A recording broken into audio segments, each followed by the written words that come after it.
Morning everybody, once again from Andersen Forge on this I think Tuesday 10 November 2021.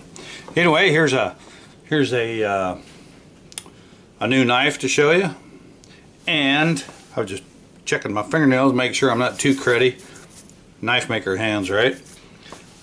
This knife was ordered by a gentleman who's giving it as a gift to an uncle. And the family has, I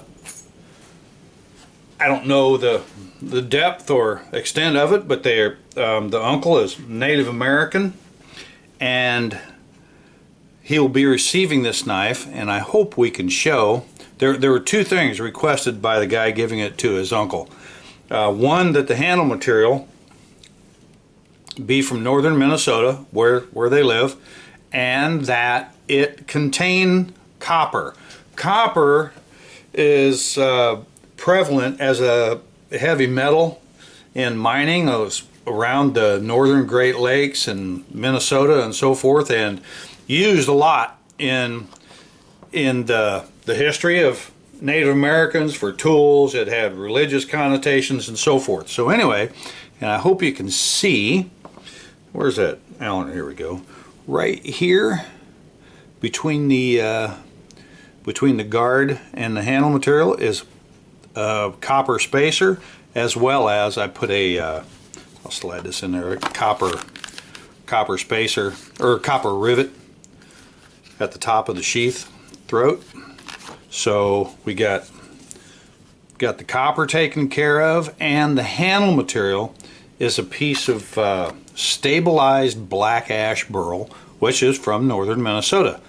I've had a couple different, I used to collect a bunch of this when I lived there, and I got this from a knife making acquaintance that just provided me with some, and grateful for that. So this is stabilized black ash burl, and man, it just, the black that's in this is pretty incredible. So anyway, and this is a W1, and it has a hamon, which is our differential hardening, and we can see the transition zones from the hard to the soft. And anyway, I think this came out quite nicely. It's a takedown. It's going to be worn on this guy's belt and put to use. Who knows where it'll end up in the field, so I'll just do a quick takedown. This is the basic disassembly, where I use a socket head cap screw, stainless with a 1032 thread. And this is a really snug fit. So once again, I always like to say that I like to make these videos so the people getting it can sort of get a visual idea. Here's the finial that I make, stainless and silver brazed. And what I always like to do, especially on a knife where we got multiple parts, is this is in my right hand, edge up, and I put my thumb against that guard, safely grab the blade, and then push off with my thumb, slide that handle off. There, one of the pins came out with the knife. And now we take a little wobble. This is a really snug fit on this guard. This is a really snug fit on this guard. I don't know if we can. Oop, there's our spacer. Spacer just slid off.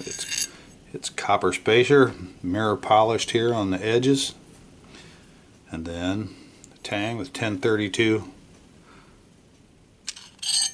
And there's our guard, stainless guard, satin finish on the guard. So here's our knife, there's our guard as well. I'll show that there's a couple index dots on the spacer, and they remain visible. You can see them right here, right? So we don't get this thing turned around. And then I'll put one assembly pin on one side,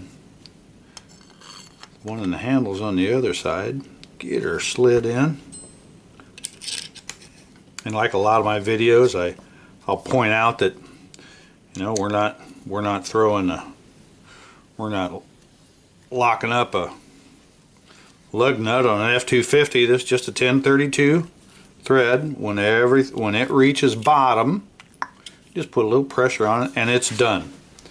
So here she is. This is a matter of fact, this is a model that I named White Iron Hunter a long time ago. Quite fittingly, White Iron Lake, I named this after White Iron Lake in the Boundary Waters, which is in northern Minnesota. So this is a White Iron Hunter, Minnesota Black Ash Burl. The knife's going to Minnesota. Religious artifact, copper, and I hope I did the family proud, and I hope they enjoy my efforts. When I lay this down there, I noticed that light is just kind of washes out that hamon. There you can kind of see it. Anyway, you guys get the idea. Have a good one. This year's just about over. Take care of yourselves.